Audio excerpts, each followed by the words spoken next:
Progressive presents The Sounds of the Old World. The year is 2019, and someone is waiting for the previews to start in a movie theater. Hey, you want anything? Popcorn? Soda?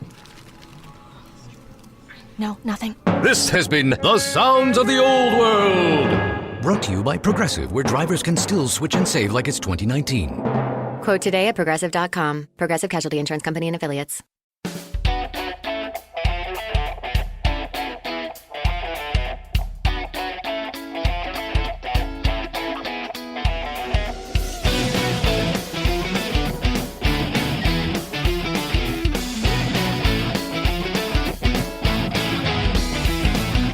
Hey guys, you're listening to the Inside Line Formula One podcast, and I'm your host, Mithila Mehta. And my name is Kunal Shah, and the Inside Line F1 podcast started way back in the middle of 2011, and we talk all things Formula One. Crucially, guys, we offer alternate views and humor on Formula One every single week.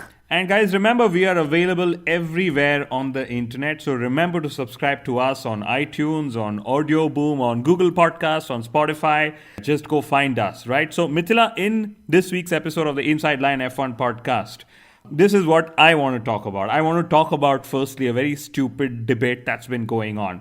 What decade of Formula One is this? And I want to talk about New Year's resolutions, but because this is, no longer the new year, because we're like a little bit into January, and because we're the Inside Line Formula One podcast, we're going to do it differently. Guys, we're going to talk about unresolutions for 2020.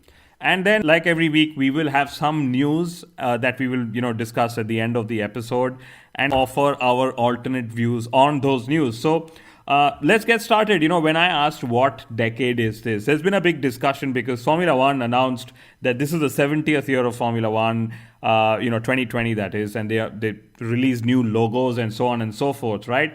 But ironically, just the 2019 British Grand Prix last year was also the 70th British Grand Prix as a World Championship race. So basically, they can't make up their mind if they're turning 70 in 2019 or 2020. Yeah. Kunal, they sound like a lot of old people I know who can't remember how old they are. The question actually is, how and what do you use to count a decade? Is it 2010 till 2019, or is it 2011 till, say, 2020? What's your take? No, I'm going to say that 2020 still counts as the previous decade. Okay, so the new decade will then start from 2021, yes, right? We have a new decade, new regulations. It's all happening here with Formula One. So depending how you actually count the decade, here's something interesting for all Kimi Raikkonen fans, including you, Mithila. Thank you. Right, so Kimi Raikkonen would be probably the only driver to have driven over 4 decades, right? So he did his first test in 2000 for Sauber. So if he makes it to driving in 2021, he would have driven across 4 decades of Formula One. That is incredible. I think that's some record in itself. 4 decades of the Iceman. And, I really hope he never stops and racing. We still can't get enough. And yes, guys, I think this whole decade topic is pretty much never ending because Formula One is very conveniently shifting it to suit their marketing purposes. But something interesting that we're now going to talk about is, guys, the resolutions for 2020. I know a lot of you have probably made like New Year's resolutions, especially because it's 2020. And a lot of you would have already broken your New Year's resolution. Go to the gym, eat more vegetables, sleep Listen more, to more sleep of the less. Inside Line F1 podcast. Yeah, that's Whose a good resolution is not that? But guys, we're the Inside Line Formula One podcast. And we always like to see things a little bit differently. So we thought to ourselves, instead of talking about, the boring New Year's resolutions that the F1 drivers could do, why not flip it about a little bit and let's talk about their unresolutions for 2020. Basically, guys, we're going to talk about all those badass and terrible things that they shouldn't be doing, but they are doing in 2020. And will continue doing in 2020. Oh yeah, how we love right? them. Okay, let's get going with the list because I have have sort of pre-prepared my list just to get a head start on Mithila, right? So I'm going to go first, Kunal.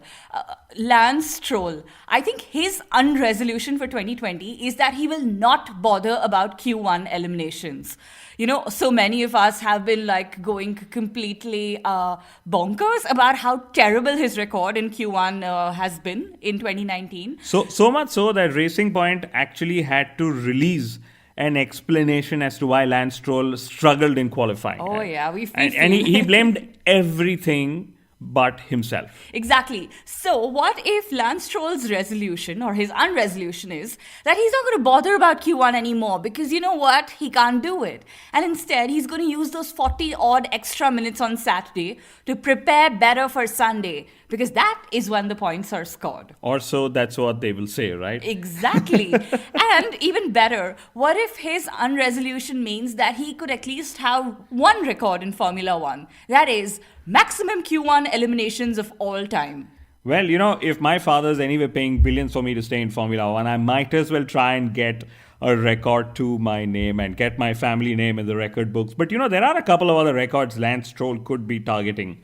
He could end up targeting maximum races for a driver in Formula One, you know, given how young he is and how he's racing for his father's team. And I don't even think we need to explain this point further. But I mean, it's true, right? Because he's in his early 20s and obviously he's going to race for as long as he wants in his father's team. So what, 12, 15, 18 years, I don't know, into 22, 25 races every single year? That's literally Lance Stroll strolling his way into the record books. And Kunal, I wonder if he's going to be able to beat Kimi Raikkonen's record of 4 decades. I hope not, because that would be terrible for all of us. But anyway, jokes aside, all I hope is that even if Lance goes and makes any record by itself, I hope he's doing it while racing and not by just strolling on the racetracks, because that's what he does in qualifying, right? But some of the other records that I just thought that he could actually have on his name as well. So maximum races for a driver in Formula One with the same team. Right? Then he could also go with maximum races for a driver in Formula One with the same engine manufacturer. Because back in his time with Williams, he was still Mercedes powered. And that's a good point. In Racing Point, he's Mercedes powered. But enough of airtime to Lance Stroll. Time to move on. Okay, so my next unresolution for 2020 comes for Romain Grosjean. So guys, this is a fact. Romain Grosjean said on record that he wants Formula One to remain complicated. Okay, we are not making this up. So Kunal, I propose that his unresolution, not just as a Formula One driver, but also because he is the representative of the Grand Prix Drivers Association. So his unresolution is to keep the sport as complicated as possible. Ask me why. Why? So that's because we don't figure out why he's spinning so much, you know. You know, as long as Haas doesn't figure out why he's spinning so much, you know, but to be honest, Haas is so busy figuring their issues with their car. They're like, you know, why Roman is spinning is probably left for later. For now, let's just try and figure our car out. And, you know, you're right. By keeping Formula One difficult, Roman will just keep himself relevant at Haas. He keeps his seat at Haas. Yeah, and that's something that a lot of us do in our corporate jobs as well. So, okay, who's next? Okay, so since we're talking about Haas, we got to talk about Gunther Steiner. And Gunther Steiner's unresolution is to not convince Gene Haas to stay invested in Formula One. And this is also a fact. And this is exactly why you should listen to the Inside Line F1 podcast every week. Yes. Our research. Among many other reasons. So anyway, Steiner said that he is not going to go out there and convince Gene Haas, nor is he going to give him, you know, false hope or false numbers, and that Gene Haas just needs to make up his own mind. You know, and this is exactly where my mind is going a little bonkers, because this is where, for me, the Stein-Grosjean mystery deepens. You know, we all came up with very funny reasons as to why Gunther Steiner wasn't letting go of Romain Grosjean at a time when probably everyone would have let go of him, right? Because we all know that Roman's probably stayed 2 or maybe even 3 seasons longer than what anyone expected him to stay in Formula One, right? So Steiner is actually happy to convince Gene Haas to keep Romain Grosjean, and he keeps doing that every season. But he is actually not going to convince Gene Haas to stay in Formula One. This is So he's basically happy to let Romain Grosjean keep his job, but he doesn't want to fight for his own job. That is exactly what it is. This is why Haas wants Formula One to remain complicated. It's a very convoluted situation. Anyway, here. on to the next person on our Unresolutions 2020 list, and that person is Lando Norris. And guys, we have to admit, Lando Norris is like the original inspiration behind our Unresolutions list. And here's why.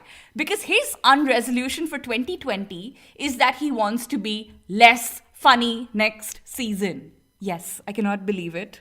I don't think we should endorse his view. No, right? guys, the Inside Line Formula One podcast absolutely does not endorse this. Yeah, but I actually want to ask this question to you and to all our listeners. So, from the young guns of Formula One, Charles Leclerc and now Max Verstappen, they are both signed up, right? And I really wonder if Lando Norris would be the next young driver who land a longer term contract in Formula One. And this is where my mind goes back to all the rumors between Norris and Mercedes and, that came up a couple of weeks and months ago. So, we never know because George Russell is still at Williams and unproven in his very limited options that he's had. Esteban Ocon has left for Renault. So I don't know if, Mercedes' option for a long-term driver, junior driver or a young driver could be Lando Norris. Yeah, Kunal, that's a really You heard it first on the Inside Line question. F1 podcast. And I really think we should discuss that further. So let's say after we finish the unresolutions, we're going to come back and talk about long-term contracts and how they're pretty much the flavor of the season. And how the silly season is actually the biggest loser in the Leclerc-Verstappen longer contracts that have literally been announced over the last 10 days. Awesome, guys. Stay tuned for that. But continuing with our unresolutions. So, Liberty Media's unresolution for 2020. Guys, obviously, it's to overwork everyone in Formula One. Because it's like all these rumors of them lining up to host new F1 races. I have heard about Panama City. I've heard about Saudi Arabia. And what? We're just a few days into 2020. Yeah, and 2020 is going to have 22 races. We're not sure how many yet in 2021. The outer limit is 25 races. For now, please remember. But the interesting part is that Liberty Media actually was showing interest in IndyCar as well. They literally backed out of bidding for IndyCar rights or IndyCar ownership, at the last minute. And that's what's been reported. And I don't know if Liberty Media should actually just change the name to Liberty Motorsport, given how they're just going and owning motorsport series time and again. But the key insight that came out of these whole conversations and our research is that IndyCar was pegged at a $250 million price tag. And to me, that's very expensive for a racing series that almost just races in the US of A, right? Sorry, Hendrik, we know you love the IndyCar a lot, but the truth is it's a little overpriced. So smart of Liberty Motorsport to let go of it. Great. Ferrari. Let's talk about Ferrari and their unresolution for 2020. So this is actual news. After 5 years of Ferrari and Vettel being together, Ferrari has finally gone ahead and said that they're going to develop the 2020 car in line with Vettel's driving style. So Kunal, obviously, the unresolution for 2020 is to let Charles Leclerc suffer. Because, that's what builds character, right? And after all, every great driver's journey at Ferrari has been marked by struggle initially. Schumacher, Alonso, Vettel, Raikkonen, and now it's Leclerc, it's a rite of passage, a coming of age, if you will. Just when they actually announced a Charles Leclerc extension for 5 long years, a couple of days later, they went and announced, that there's going to be a shift in design philosophy, and it's going to be tilting towards Sebastian Vettel's driving style, and the 2020 car will be more in line with what Vettel expects. Although it seems like he's a driver who's adapting very well to whatever car is given to him and sort of drives around it. So, let's just see how the whole Ferrari story unfolds in 2020. To me, that's going to be the big blockbuster headline. Oh, yeah. By the way, Kunal, I think Ferrari should have one more unresolution. And are you really just saying the one more and an extra resolution because of Ferrari's historic bonuses. Because I thought it's just one per team or one per driver. In fact, I didn't even know you had so many ready. Yeah, no, I'm giving Ferrari an extra one because I had a pretty, I would say, controversial and out there one for them. So I think Ferrari's unresolution, if they really want to play, in the spirit of these unresolutions, would be to take a leaf out of Red Bull Racing's book and ruthlessly demote Sebastian Vettel for performances unworthy of Formula One and Ferrari and Vettel. For those of you wondering, including me, where could actually Ferrari demote Sebastian Vettel? Because they don't have a Red Bull style, team ownership in Formula One. But, this is where I also remember that Leclerc and Raikkonen swapped, Alfa Romeo and Ferrari, just at the start of 2019. Ferrari doesn't own them directly, but you guys know what I mean when an Alfa Romeo is also a part of the Ferrari brand and stables. So exactly. Yeah, and Frederick Vasseur, he said that Kimi Raikkonen can race for as long as he wants with Alfa Romeo, just because he's Kimi Raikkonen. Yeah, and in fact, Chase Carey said that he hopes Lewis Hamilton doesn't ever stop racing in Formula One. Yeah, I think the unresolutions for the minnows are really easy because it's so easy to pick on them. Let me see if you actually have one for Lewis Hamilton. Okay, wait, I got one. So Lewis Hamilton's unresolution will be to retire at the end of 2020 with 7 world championships. Just because Michael Schumacher's record isn't meant to be broken. Some things are sacred. You don't go after them. This is where the Lewis Hamilton fans of our show are going to leave the podcast. But come back. Yeah, it's just a funny thing. It's an alternate view. It's an unresolution. We already lost him. Honestly, I think if Lewis Hamilton leaves Formula One, he's probably going to give a reason like, guys, there's too much carbon footprint, too much air pollution and whatever noise pollution we contribute to. I'm going to now work to be Captain Planet to save the world and so on and so forth. Much like we probably think that he would go for a music career, but I think he can do so much more as Captain Planet. Yeah. By the way, since we're talking about Mercedes, I think Toto Wolff's unresolution would be to finally accept that Mercedes is the best team on the grid and they are the team to beat in 2020.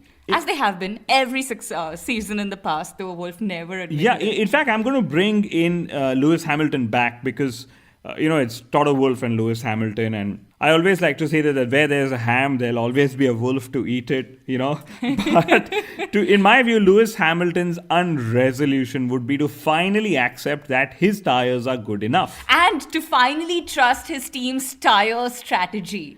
I don't think he's ever going to do that. He will retire as the driver with the maximum number of radio messages questioning his team's strategy. That's what's going to happen. But, honestly, Kunal, I wanted to speak a little bit more about Toto Wolff because, until now and literally before every race, he's gone and made this statement that most of us have heard on autoplay, that Ferrari, they're faster, or Red Bull, they're stronger.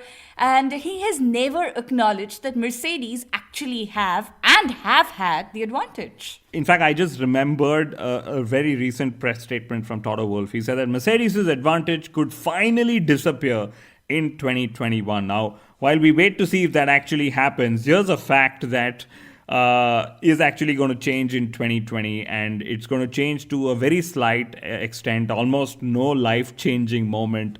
But Mercedes are going to have a very slight, small change in their team name. So they're going to be called Mercedes-AMG Petronas Formula One team. And for all of you guys wondering what they were called in 2019, they were called Mercedes-AMG Petronas Motorsport.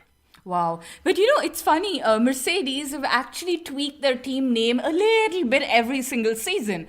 Dropping one word, adding another. Now this is where I think Ferrari have understood why Mercedes have been dominating for so many years in the hybrid turbo era, right? And it comes from the fact that they've changed their team names every single season, right? So much so that Ferrari probably took inspiration from that and said, you know what, we're going to change our name every few races. And that's what they did with this whole mission win now. It was anybody's guess if they would actually have it in the team name or not.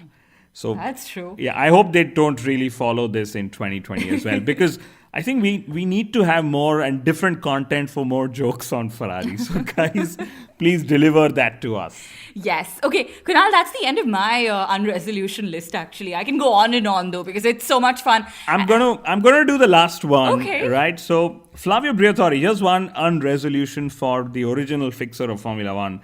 He actually said that he doesn't want to return to Formula One in the future as a team boss, and that he actually said no to 2 teams on the grid in the recent past. Yeah, frankly, just like how Liberty Media is trying to get Fernando Alonso a seat in Formula One, Kunal, I really hope that they're working hard to ensure that no team hires Flavio Briatore, given just how much he's damaged the sport's reputation in the past. Absolutely, right? So that's the end of our unresolutions list. I had one contribution and Mithila, like always, had plenty more. But if you guys have any unresolutions that you'd like to share with us, drop us a message via our Facebook page. It's the Inside Line F1 podcast on Facebook. But now it's time to move on, and I would like to talk about the biggest loser of 2020 already, and that's the silly season. Charles Leclerc has moved and he's extended his time with Ferrari for 5 years. Max Verstappen did that a couple of days ago, and he's extended his time with Red Bull Racing Honda for the next 4 years. And this is where I remember Christian Horner, because he said that everyone's going to just pick up the same pieces they have in 2020, and that the silly season is not going to be that interesting. And Kunal, this also means in a way that the silly season for the years to come is going to be compromised, right? Because they both have 4 and 5 year contracts. Yeah, I mean, let's see what actually happens with Sebastian Vettel, because that's going to be the main mover in the drivers' market. Like we know, he's got time till May to sort of his future with Ferrari.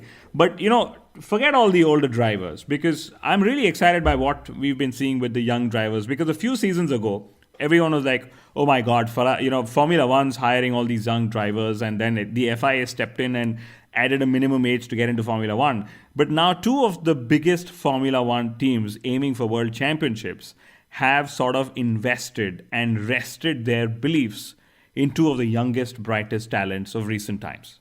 I really wonder how Hamilton feels about all this. No, and Kunal, it's really interesting because everyone's been widely touting Max Verstappen as the next big thing in Formula One. And I think Ferrari, confirming Charles Leclerc for the more than immediate future is also a huge vote of confidence. Yeah, I mean, he hasn't been around that long. Neither of them have been around that long. And, we've been hearing news like Verstappen's getting a 40 million euro pay a year, and Red Bull and Honda are splitting the pay. And, all of this doesn't surprise me, because recently Honda made statements that compared Verstappen to Senna and so on, right? And we've actually asked this question, not too many weeks ago on our podcast, that which team will Max Verstappen earn his greatness in Formula One with? And at the moment, he believes that Red Bull Racing and Honda is where he could go. But the truth is that he had no other option. Kunal, I remember you mentioning some time ago about Max Verstappen's chances at McLaren.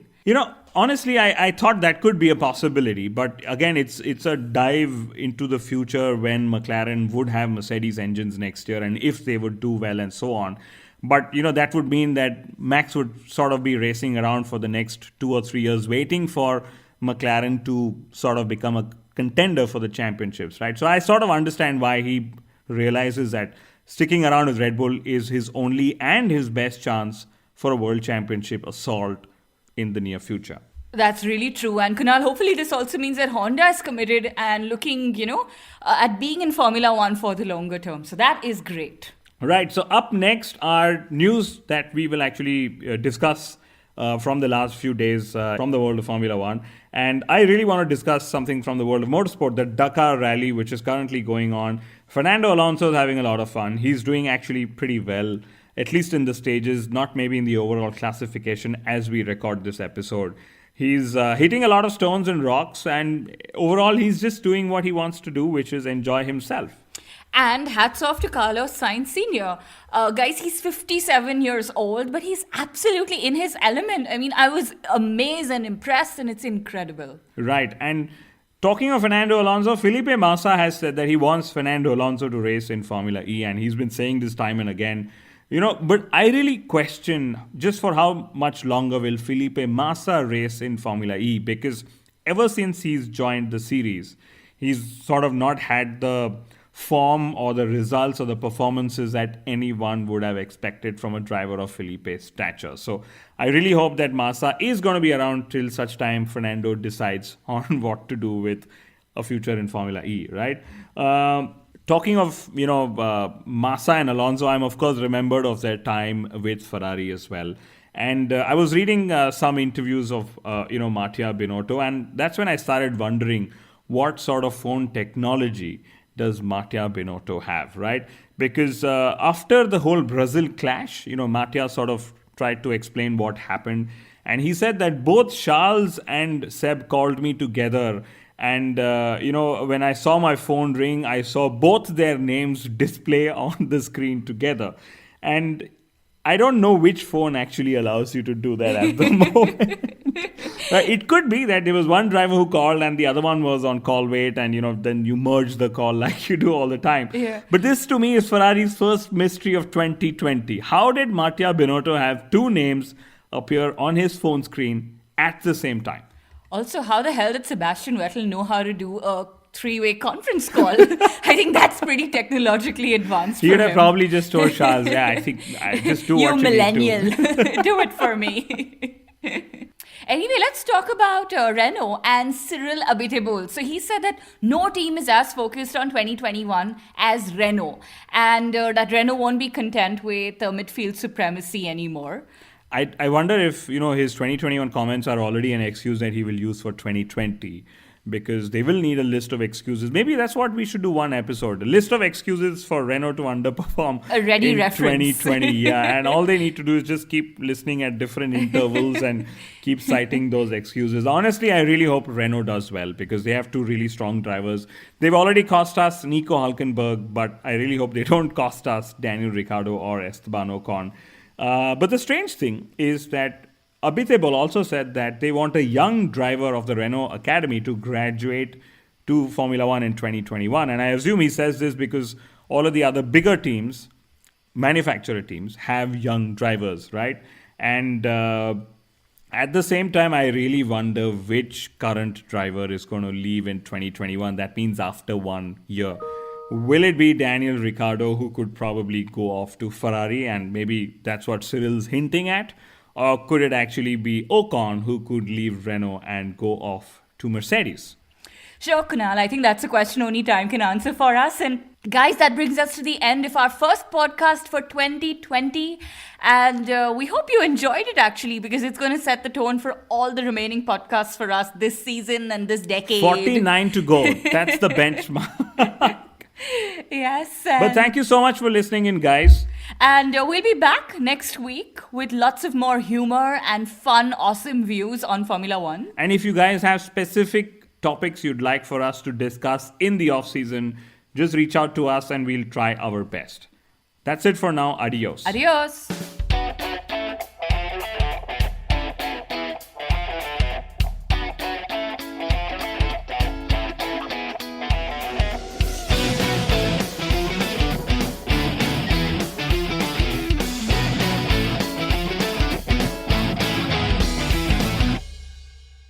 15 minutes could save you 15% or more. Is that Shakespeare? Nope, it's Geico. Yeah, that's Shakespeare from one of his unpublished works. Oh, it be not for awakening. Nay, giveth thou the berries. For 15 minutes could save you 15% or more. Nope, it's from Geico, because they help save people money. Well, I hate to break it to you, but Geico got it from Shakespeare. Geico. 15 minutes could save you 15% or more.